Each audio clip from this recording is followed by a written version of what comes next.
ಹೂಫ್ beet marathon Maharashtra ರಾಜ್ಯ endurance ಚಾಂಪಿಯನ್ಶಿಪ್ನಲ್ಲಿ ಮೈಸೂರಿನ ವಿದ್ಯಾರ್ಥಿಗಳ ಅದ್ಭುತ ಸಾಧನೆ. ಫೆಬ್ರವರಿ 6, 7 ಮತ್ತು 8ರಂದು ಮಹಾರಾಷ್ಟ್ರದ ಕಾರ್ಜತ್ನಲ್ಲಿ ನಡೆದ ಹೂಫ್ ಬೀಟ್ ಮ್ಯಾರಥಾನ್ ಮಹಾರಾಷ್ಟ್ರ ರಾಜ್ಯ ಎಂಡ್ಯೂರೆನ್ಸ್ ಚಾಂಪಿಯನ್ಶಿಪ್ನಲ್ಲಿ ಮೈಸೂರಿನ ಚಾಮುಂಡಿ ಹಾರ್ಸಸ್ ತಂಡದ ವಿದ್ಯಾರ್ಥಿಗಳು ಗಮನಾರ್ಹ ಸಾಧನೆ ಮಾಡಿದ್ದಾರೆ. ದೇಶದ ವಿವಿಧ ಭಾಗಗಳಿಂದ ಆಗಮಿಸಿದ ಸ್ಪರ್ಧಿಗಳ ನಡುವೆ ಮೈಸೂರಿನ ಯುವ ರೈಡರ್ಗಳು ತಮ್ಮ ಸಾಮರ್ಥ್ಯ, ಸಹನಶಕ್ತಿ ಹಾಗೂ ಕುದುರೆಯೊಂದಿಗೆ ಹೊಂದಾಣಿಕೆಯ ಕೌಶಲ್ಯವನ್ನು ಯಶಸ್ವಿಯಾಗಿ ಪ್ರದರ್ಶಿಸಿದರು. ಈ ಚಾಂಪಿಯನ್ಶಿಪ್ನಲ್ಲಿ 20 ಕಿಲೋಮೀಟರ್ ಮತ್ತು 40 ಕಿಲೋಮೀಟರ್ ಎಂಡ್ಯೂರೆನ್ಸ್ ಸ್ಪರ್ಧೆಗಳು ನಡೆಯಿತು.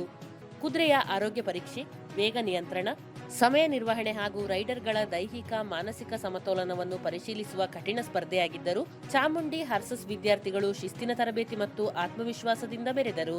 ಮೈಸೂರಿನ ಸದ್ವಿದ್ಯಾ ಹೈಸ್ಕೂಲ್ನ 14 ವರ್ಷದ ಮಾಸ್ಟರ್ ಕ್ಷಮಿನಾಮ್ RSL ತನ್ನ ಕುದುರೆ ಭೀಮನೊಂದಿಗೆ 40 ಕಿಲೋಮೀಟರ್ ದೂರವನ್ನು 3 ಗಂಟೆ 35 ನಿಮಿಷಗಳಲ್ಲಿ ಯಶಸ್ವಿಯಾಗಿ ಪೂರ್ಣಗೊಳಿಸಿದರು.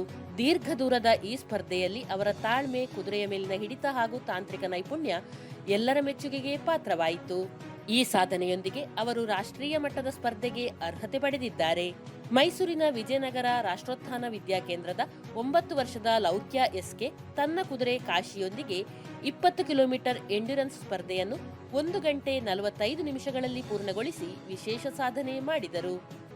ಅತಿ ಕಿರಿಯ ವಯಸ್ಸಿನ ರೈಡರ್ ಆಗಿ ಯಂಗೆಸ್ಟ್ ರೈಡರ್ ಪ್ರಶಸ್ತಿಯನ್ನು ಪಡೆದು ರಾಷ್ಟ್ರೀಯ ಮಟ್ಟಕ್ಕೆ ಅರ್ಹತೆ ಗಳಿಸಿರುವುದು ಮೈಸೂರಿಗೆ ಹೆಮ್ಮೆಯ ಸಂಗತಿಯಾಗಿದೆ. ಮೈಸೂರಿನ ವಿಜಯನಗರದ ಸೇಂಟ್ ಜೋಸೆಫ್ ಸೆಂಟ್ರಲ್ ಶಾಲೆಯ 14 ವರ್ಷದ ಅದ್ವಿಕಾ SK ತನ್ನ ಕುದುರೆ ನಂದಿಯೊಂದಿಗೆ 40 ಕಿಲೋಮೀಟರ್ ಎಂಡ್ಯೂರೆನ್ಸ್ ಸ್ಪರ್ಧೆಯಲ್ಲಿ ಧೈರ್ಯದಿಂದ ಭಾಗವಹಿಸಿ ತನ್ನ ಸಾಮರ್ಥ್ಯವನ್ನು ಪ್ರದರ್ಶಿಸಿದರು. ದೀರ್ಘ ಮತ್ತು ಕಠಿಣ ಪಥದಲ್ಲಿಯೂ ಅವರ ಶ್ರಮ ಹಾಗೂ ಸಮರ್ಪಣೆ ಗಮನ ಸೆಳೆಯಿತು. ಚಾಮುಂಡಿ ಹಾರ್ಸಸ್ ಸಂಸ್ಥೆಯ ವ್ಯವಸ್ಥಿತ ತರಬೇತಿ, ಪಾಲಕರ ಪ್ರೋತ್ಸಾಹ ಹಾಗೂ ವಿದ್ಯಾರ್ಥಿಗಳ ನಿರಂತರ ಶ್ರಮದ ಫಲವಾಗಿ ಈ ಸಾಧನೆ ಸಾಧ್ಯವಾಗಿದೆ.